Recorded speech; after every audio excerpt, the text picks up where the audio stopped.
네, 정치권의 동향을 대기자의 시선으로 짚어보는 목요 정치클럽 기자 대기자 시간입니다. 오늘도 최병묵 전 TV조선 해설위원, 성한용 한겨레 신문 선임 기자 두 분과 함께하겠습니다. 어서 오십시오. 네, 안녕하세요. 네, 올 한 해가 이제 저물어 가고 있고 올해 이제 마지막 기자 대 기자 시간인데요. 간단히 올 한 해 두 분한테는 어떤 해였는지 간단히 좀 들어볼까요? 글쎄요, 굉장히 중요한 이 정치적 현안이 많았고요. 네. 역시 그 다이내믹 코리아를 여실히 느낄 수 있는 그런 한 해였던 것 같습니다. 알겠습니다. 최 의원님? 저희들 경우에는 사실은 과거에 이제 기자를 해가면서 뭐 이런저런 봤던 정치의 장면들이 있잖아요. 네. 근데 그 장면들을 올해는 보지 못했던 게 너무 많은 것 같아요. 네. 그래서 뭐 저희가 과거에 그 한국 정치가 그 갔던 방향이 반드시 옳다 이렇게 얘기할 건 아니지만 네. 그래도 대화와 타협 뭐 이런 것들을 좀 보였던 그 역대 정치에 비해서 지금 현재의 여야는 너무 그게 없다. 네. 그래서 아쉬운 한 해였다 이렇게 생각합니다. 알겠습니다. 저는 개인적인 소회를 한번 들어볼 생각이었는데 역시 정치와 관련해서 말씀하셨습니다. 일단 그 또 한 줄 논평 마지막 부분에서 올 한 해 정치와 관련해서 두 분의 또 소회 들어보도록 하고요. 오늘 마지막 올해 본회 회의가 이제 열렸는데 오늘 최병우 위원님께서 이제 발제를 준비해 오셨죠? 그렇죠. 오늘 아침에 한동훈 비대위원의 면면이 공개가 됐습니다. 네. 이제 그 면면에 대한 설명은 뭐 내일 한다고 하고요. 네. 그다음에 이제 오늘 오찬에 이재명 대표와 정세균 전 총리가 만났는데 정세균 전 총리가 이제 통합 얘기를 하고요. 이 얘기는 아무래도 이재명 대표로 하여금 통합을 위한 결단을 압박하기 위한 것 아니냐. 그래서 이 두 가지를 그 말씀을 나눠보기로 했습니다. 네, 올 한 해 이제 마지막 본 회의가 오늘 열렸습니다. 한 해는 저물어 가고 있지만 정치권은 점점 더 뜨거워지고 있는데요. 김건희 여사 특검과 대장동 50억 클럽 특검이 담긴 쌍특검 법안이 이제 통과가 되면서 향후 이게 이제 어떻게 진행이 될지 절차에 이제 관심이 쏠리고 있습니다. 특히 윤 대통령이 제2요구권, 즉 거부권을 이제 행사하게 되면 대통령실에서 즉각 대통령이 거부권을 행사할 것이다 이렇게 이제 또 발표한 상황인데 재의결 여부는 국민의힘이 이제 어느 정도 이탈표가 이제 나오느냐 이 숫자에 달려 있는데 재적의원의 과반이 출석하고 또 이제 출석의원의 3분의 2가 찬성을 던져야 되기 때문에 사실 또 재의결 되기는 이제 쉽지 않은 그런 상황인데 여러 가지 이제 앞으로 정치권의 치열한 수싸움이 벌어질 것으로 예상이 되고 있습니다. 앞으로 상황, 쌍특검법을 두고 앞으로 상황 어떻게 전개가 될지 두 분의 말씀 들어볼까요? 예, 사실은 이제 대통령 부인과 관련한 이 특검을 국회에서 이렇게 의결하는 것 자체가 좀 굉장히 불행한 일입니다. 네. 예. 수사기관에서 좀 일반 국민이 납득할 수 있는 수준의 수사를 진행을 시켰다면 야당에서 특검법을 낼 명분이 없었을 것이다 이런 생각이 좀 들고요. 또 설사 특검법을 발의했다고 해도 여야가 이 대화와 타협을 통해서 좀 절충을 해서 이렇게 모양사납지 않은 그 절충안을 좀 만들 수도 있었을 것 같은데 다 실패했어요. 좀 정치가 좀 제대로 작동을 안 하는 것 아닌가 이제 이런 증거로 삼을 수 있을 것 같고요. 또 국회에서 이제 이렇게 그 의결을 할 것이다 이게 예고된 장면인데. 또 직후에 대통령실 홍보수석이 나와서 법안이 이송되는 대로 즉각 거부권을 행사하겠다 이렇게 즉각이라는 단어를 썼어요. 네.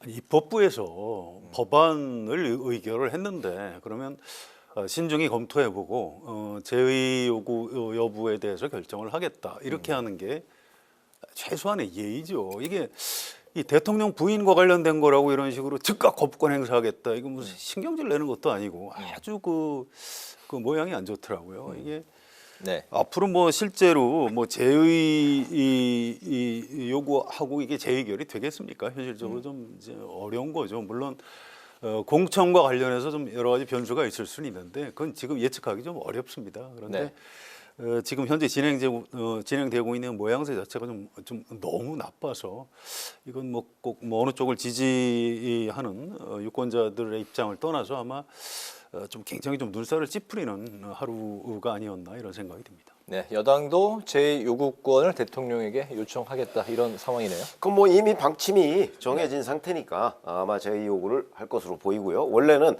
15일 이내에 이송된 지 15일 이내에 이유를 붙여서 하게 돼 있거든요. 네. 그런데 15일까지 기다리지 않겠다 뭐 이런 걸로 보여요. 네. 그래서 이제 즉각 얘기가 나온 걸로 보이고 자 그렇게 되면 이제 국회로 다시 들어오죠. 네. 그러면 그거는 기한이 없어요. 언제까지 재표결을 해야 된다 이런 기한이 없어요. 그러니까 그거는 국회 다수당이 정할 수 있는 거예요. 민주당이 정할 수 있는 거예요. 네. 그래서 이제 민주당은 혹시 이제 국민의힘의 공천 과정에서 뭐 탈락하거나 뭐 이런 사람들이 이제 많이 나오면 네. 지금 그 이른바 민주당 정의당 뭐 이런 데 다 합치면 그쪽 계열에 183석이 된다고 하죠. 네. 그러면 이게 이제 199석이 되면 3분의 2가 돼요. 그러니까 한 16석 정도가 오면 네. 가능하다는 거죠. 그래서 이제 국민의힘에 공천 탈락자가 많아지면 혹시 이 사람들이 이쪽에 반발 동조하지 심리로. 않을까. 네. 뭐 그런 이제 기대를 하고 있는데 글쎄요. 그때가 되려면 상당히 시간이 흘러야 될 거거든요. 국민의힘 그 공천 상황이 끝난 이후 거의 네. 끝나는 상황이 돼야 되거든요. 네, 네. 과연 그게 가능할지. 네. 또 그런 부분과 관련해서 너무 정략적으로 비춰지진 않을지. 이런 부분이 이제 우려가 되는 부분입니다. 그게요. 네. 사실은 마찬가지입니다. 양쪽이 다. 민주당에서도 현역 의원이 혹시 컷오프 된다 그러면 그 사람들은 당론에 따를 이유가 없어지는 거예요. 그 네. 사람들이 탈당하고 신당으로 가면서 또 어떤 뭐 정치적인 명분을 위해서 당론에 반대하는 네. 이런 표결을 할 수도 있는 겁니다. 그래서 그건 지금 계산할 수 없는 거고요. 그런데 민주당에서도 이탈표가 나올 수 있다는 말씀이죠. 그렇습니다. 네. 또 총선 앞두고 이걸 가지고 총선을 어떻게 치러보겠다고 이렇게 하면 역풍이 봅니다. 우리 네. 국민이 보통 국민들이 아니에요. 그래서 민주당도 이거 가지고 함부로 그렇게 네. 뭐 표 계산해서 언제쯤 뭐 재표결을 재표결을 하고 이렇게 접근하기는 그 뭐 옳지도 않고 뭐 네. 쉽지도 않을 겁니다. 대통령이 거부권 행사에 바로 제 의결로 들어갈 것이다라는 말씀인가요? 아닙니다. 그건 이제 그냥 원칙에 따라서 이제 투벅투벅 이렇게 처리할 절차에 따라서? 것이다. 이걸 가지고 무슨 네. 뭐 저쪽 당 공천이 언제 끝나는지 보고 이렇게 계산했다가는 오히려 그 된통 역풍을 맞을 가능성이 있다. 이렇게 봅니다. 알겠습니다. 오늘 한동훈 국민의힘 비대위원장과 함께 당을 이끌 비대위원 명단이 공개가 됐습니다. 평균 연령이 43세라고 하고 최연소 2002년생 윤도현 대표도 이제 포함이 됐습니다.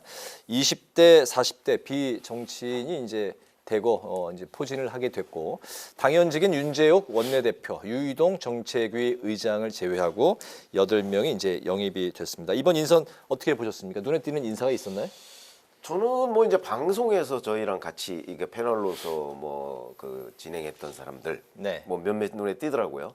근데 이제 그런 사람들은 이제 나와서 이제 국민의힘 쪽에 적극적인 옹호를 했죠. 아마 그런 부분이 눈에 띄어서 이제 비대위원으로 들어간 것이 아닌가 싶고 네. 그 첫 번째 느낌은 자 저희가 아는 사람이 거의 없어요. 정치인이 아니니까. 네. 그러니까 그 사람들 더군다나 이게 정치의 꽃이라고 하는 선거를 앞두고 있는 비대위원회입니다. 네. 그런데 저희가 보기에 정치를 전혀 모르는 사람으로 보이는 그 사람들이 대거 들어가서 뭔가를 해보겠다. 그게 이제 일종의 정치 혐오 뭐 이런 부분을 이제 한동훈 비대위원장도 뭐 정치를 잘 아는 건 아니잖아요. 네. 이제 그런 걸 반영해서 비대위원 면면을 이제 구성을 한 것으로 보이는데 과연 저 비대위원의 면면이 정말 중구난방이 안 되고 네. 정치도 이게 나름대로 전문 분야가 있거든요. 근데 그렇게 이끌어갈 수 있을까? 저는 뭐 물음표를 여러 개 칠 수밖에 없었습니다. 왜 이렇게 비정치인을 대거 포진을 시켰을까요? 저는 좀 극단적으로 표현하면 일종의 그 반정치주의 포퓰리즘 성격이 좀 있다고 생각을 합니다. 기존 정치를 좀 이렇게 비판을 하면 국민들이 좋아하죠. 근데 이제 그것도 좀 정도껏 해야 되는데요. 네. 이 지금 국민의힘에서 비대위를 설치하게 된 이유가 뭘까요? 서울의 강서구청장 보궐선거에서 패배하고 이거 잘못하면 총선에서 3패하게 생겼다. 그래서 이 비대위 설치한 거고요. 윤석열 대통령하고의 관계가 너무 좀 수직적이다. 네. 이런 것 때문에 이제 민심이 떠나가고 하니까 비대위를 설치했지요. 그런데 오늘 비대위원 이렇게 발표한 면면을 보면 이건 반민주당, 뭐 이재명, 뭐 반운동권 뭐 이런 분들을 모아놨어요. 그러면 아니 이 국민의힘이 그동안 좀 문제가 생긴 게 무슨 민주당하고 싸움을 잘 못해서 비대위를 설치한 건가? 이제 이 초점이 막 좀 이상하게 되는 겁니다. 그래서 네. 오늘 비대위원 면면으로 보면 이번 총선에서 중도층으로 진출할 생각이 별로 없고 그냥 뭐 태극기 부대하고 고정적인 국민의힘 지지층을 결집해서 총선을 치르겠다. 이게 한동훈 위원장의 기본 전략인 것 같아요. 잘 그 납득이 가지 않습니다. 그렇게 해서 총선을 어떻게 치르겠다는 건지 좀 궁금하고요. 또 그 오늘 비대위원 중에 한 분이 그 전에 그 유튜브에서 무슨 노인들은 네. 좀 빨리 돌아가셔야 된다 뭐 이런 발언을 한 게 뒤늦게 나와가지고 대한노인회에서 사퇴하고 한동훈 위원장 사과해라 이렇게 성명을 냈어요. 민경우 의원 말씀하신 거죠, 위원? 네. 그러니까 이런 그 자본도 좀 있고 이런 걸 왜 검증을 안 했을까 이런 좀 궁금증도 있습니다. 아무튼 약간 좀 여파가 좀 이어질 것 같습니다. 네. 그 외연 확대, 지지층 결집으로 이제 많이 보이고 중도층, 뭐 외연 확대의 그 의지는 별로 이렇게 뭐 도드라져 보이지 않는다라고 말씀하셨는데 어떻게 보십니까? 글쎄 지금 있는 그 면면만 봐서는 뭐 외연 확대를 안 하면 뭐 내년 총선에 그 제1당이 되기 어렵죠. 네. 그러니까 아마 끊임없이 노력을 할 겁니다. 그러니까 민주당적인 시각으로 보면 외연 확대 포기했나? 뭐 이렇게 생각하기 쉬운데 네. 그걸 포기할 리가 있겠습니까? 네. 아마 끊임없는 시도가 있을 텐데 네. 그에 대한 평가가 긍정적인 평가가 나올 것이냐 부정적인 평가가 나올 것이냐는 거 저희가 섣불리 단정하기 어렵다. 이렇게 말씀을 드리겠습니다. 알겠습니다. 한동훈 국민의힘 비대위원장과 이재명 민주당 대표가 내일 오후 4시에 이제 만날 것으로 보도가 나왔는데요. 한 비대위원장이 이제 국회 예방 차원에서 이제 국회의장과 이재명 대표를 이제 찾아서 인사를 하는 형식이 될 텐데 최근에 이제 한 위원장이 이재명 대표를 향해서 민주당은 검사를 싫어하면서 검사 사칭한 분을 절대 존엄으로 모셨다. 이렇게 이제 비판을 했고 이 대표는 집권 여당의 본분을 잊지 말라고 이제 이렇게 서로 날을 세웠습니다.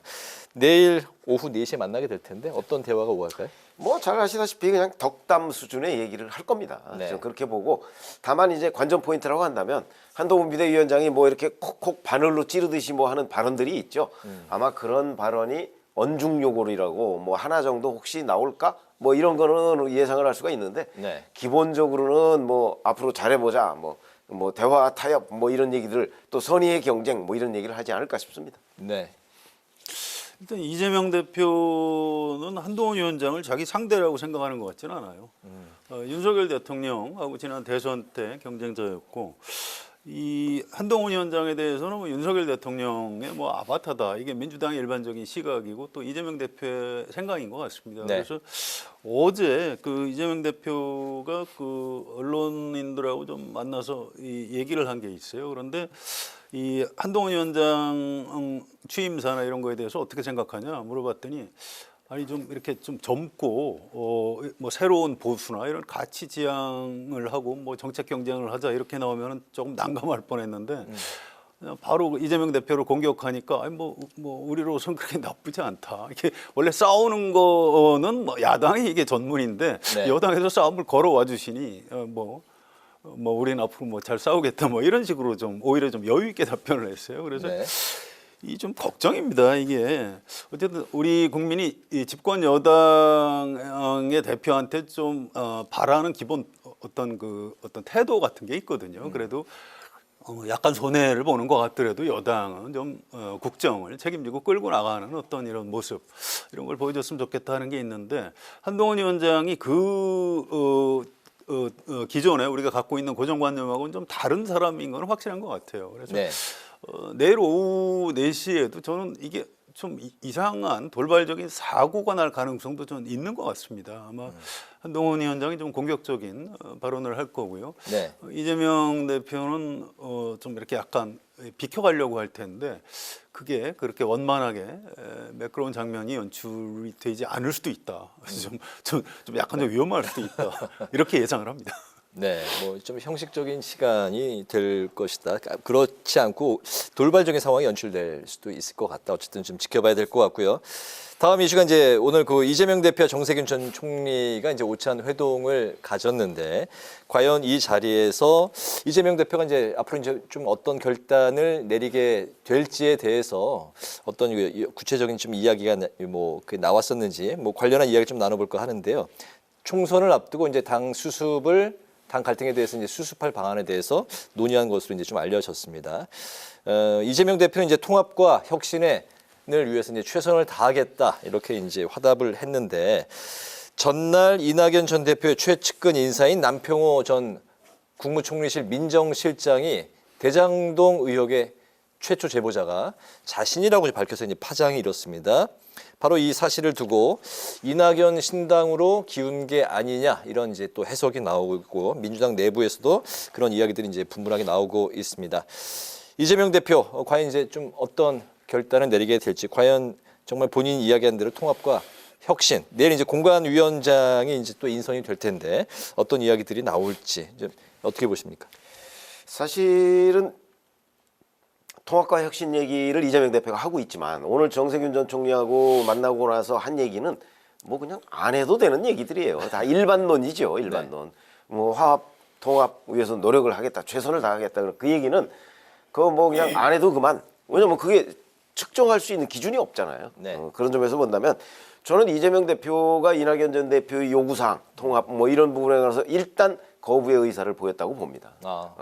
대신 네. 본인이 이제 뭔가 공천 관련한 뭐 이제 공관위원장을 그 임명한다든가 아니면 관련한 여러 가지 시스템을 네. 작동을 해놓고 나서 이제 그 다음에 아마 그 어떤 식으로든 통합의 제스처를 취할 가능성이 있다는 거죠. 이미 그러니까 본인은 네. 이재명의 민주당을 만들기 위한 시스템을 다 구축해 놓은 다음에 네. 이제 손을 내밀어서 만약 그때도 이낙연 전 대표 쪽이 네. 그 회군을 안 한다. 그러면 아마 손절하지 않을까. 저는 그렇게 예상을 합니다.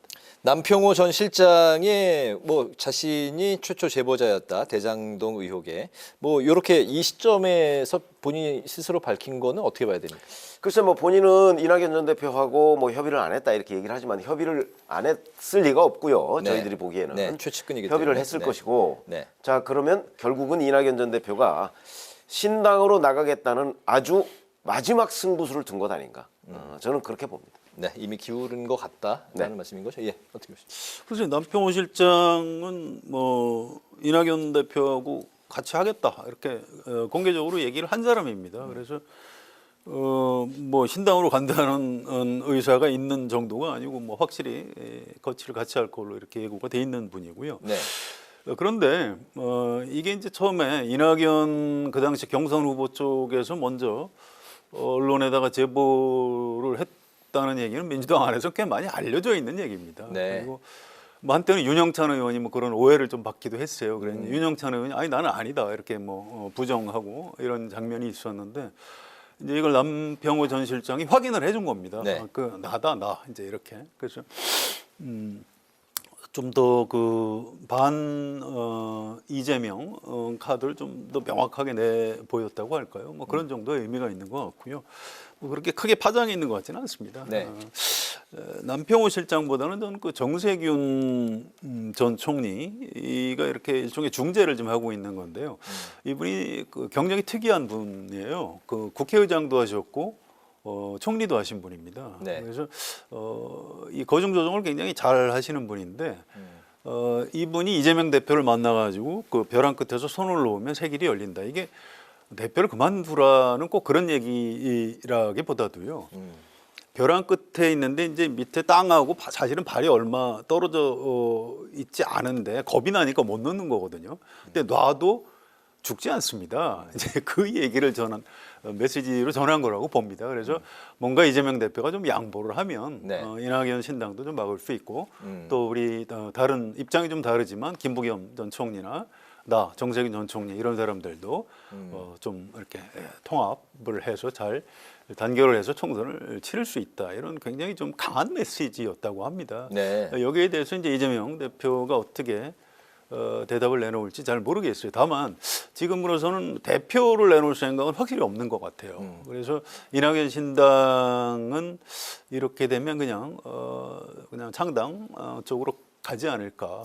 뭐 별 큰 파격이 당장은 현역 의원이 가는 사람이 없기 때문에 뭐 몸집이 커지거나 그러지는 않겠지만 또 정치라는 게 알 수 없는 거거든요. 네. 또 이낙연 신당으로 떨어져 나가는 유권자들이 다 민주당 표지, 그게 국민의힘 유권자들이 갈 가능성은 없거든요. 그래서 그렇죠. 네. 이런 부분에 대해서 이제 이재명 대표가 어떤 선택을 할지 조금 더 지켜봐야 알 수 있을 것 같습니다. 네, 마지막 오늘 이슈는 이준석 전 국민의힘 대표의 이제 신당 관련 이야기인데요. 어제 탈당 기자회견을 가졌던 이준석 전 국민의힘 대표가 1월 중순까지 창당을 마무리할 이제 계획이라고 밝혔는데, 좀 의외였던 게 정치적 노선을 그동안 이제 같이 해왔던 천하 용인, 뭐 천하람, 허은하, 김용태, 이기인 요 네 명이 어제 자리를 동석하지 않았었기 때문에 앞으로 이제 좀 노선이 서로 좀 끝까지 가는 게 아닌 건지 또 이야기들이 나왔습니다. 이 전 대표 신당 총선을 앞두고 이제 한 100일 정도 남았는데 앞으로 이제 얼마나 파괴력이 있을지 오늘 마지막으로 좀 들어보겠습니다. 이것도 좀 두고 봐야 돼요. 지금 당장은 뭐 한동훈 위원장 쪽에 시선 뺏기기를 당해가지고 네. 별로 주목을 못 받고 있습니다. 확실히 맥이 좀 빠진 것 같은데, 그런데 이 국민의힘 공천이 진행되면서 현역 의원이 이제 컷오프를 당한다. 예비 경선에서 아예 탈락을 시킨다. 이렇게 되면 총선 출마를 하기 위해서 이준석 신당으로 옮겨갈 가능성이 있는 겁니다. 네. 그래서 이것도 지금은 뭐 아무것도 아닌 것처럼 뭐 시작은 미약하나 끝은 창대하리라 이렇게 될지 뭐 이런 것들을 알 수가 없어요. 그래서 이게 그냥 뭐 이준석 전 대표 뭐 나가서 만들든 말든 뭐 마음대로 해라 이렇게 태도를 취하는 게 윤석열 대통령하고 국민의힘 한동훈 위원장한테 꼭 이득인지 잘 모르겠어요. 전 이것도 이준석 전 대표를 어떤 태도로 이렇게 예우하는가를 우리 일반 유권자들이 다 보고 있다고 생각합니다. 그래서 네. 이런 부분에 대해서 윤석열 대통령이 지금 무슨 생각인지 잘 모르겠습니다. 그런데 이게 좀 아주 극단적인 상황에서 이낙연 신당하고 이준석 신당, 금태섭 신당, 양양자 신당 이런 것들이 뭐 혹시 합쳐져서 제3의 세력이 될 수도 있는 거예요. 아까 처음에 말씀드렸지만 우리나라 정치 알 수 없습니다. 여기 다이내믹 코리아예요. 그래서 네. 이런 부분에 대해서도 섣불리 뭐 잘 될 것이다, 잘 안 될 것이다 이렇게 예단하는 것은 좀 위험하다고 생각을 합니다. 홍준표 대구시장이 이준석 신당은 총선에서 이 비례대표 한 7, 8석 정도 차지할 것이다 이렇게 언급도 했네요. 비례대표 7, 8석은 현재 여론조사를 하면요. 신당에 대한 여론이 나오고 있습니다. 대략 한 10% 남짓 나오고 있죠. 그렇죠. 네. 그러면 7, 8석 정도 차지해요. 근데 저희들의 경험으로 보면 그 신당이라고 했을 때 일반 국민들이 호감을 갖는 거지 거기에 이제 이준석 전 대표가 뭐 대표인 뭐 예를 들어서 개혁신당 뭐 이렇게 얘기하면 또 달라져요. 그렇기 때문에 이게 이제 인물과 구도 얘기를 많이 하거든요. 그럴 경우에 과연 이준석 신당이 인물과 구도에서 기존 양당을 능가할 수 있을 것인가? 저는 그렇게 보지 않아요. 네. 그렇기 때문에 뭐 나중에 물론 뭐 어떤 변화가 있을지는 뭐 저희가 섣불리 예단할 수는 없지만 네. 지금 현재 이준석 전 대표가 처하고 있는 상황을 종합해 보면 뭐 그렇게 전망이 밝지는 않다. 이거는 분명해 보입니다. 네, 알겠습니다. 오늘은 특별히 2023년 올 한 해를 마무리하면서 올 한 해 정치권 뉴스에 대한 두 분의 한 줄 논평을 들어보도록 하겠습니다. 성 기자님부터 들어볼까요? 예, 이제 우리가 좀 정치가 굉장히 중요한 겁니다. 근데 좀 사람이 이렇게 나이를 먹어가면 자꾸 이제 정치가 옛날보다 점점 못하는 것 같다 이런 얘기들을 많이 해요. 네. 이제 보는 유권자 본인이 이제 옛날 정치인들보다 나이가 많아지면 그런 현상이 좀 나타납니다.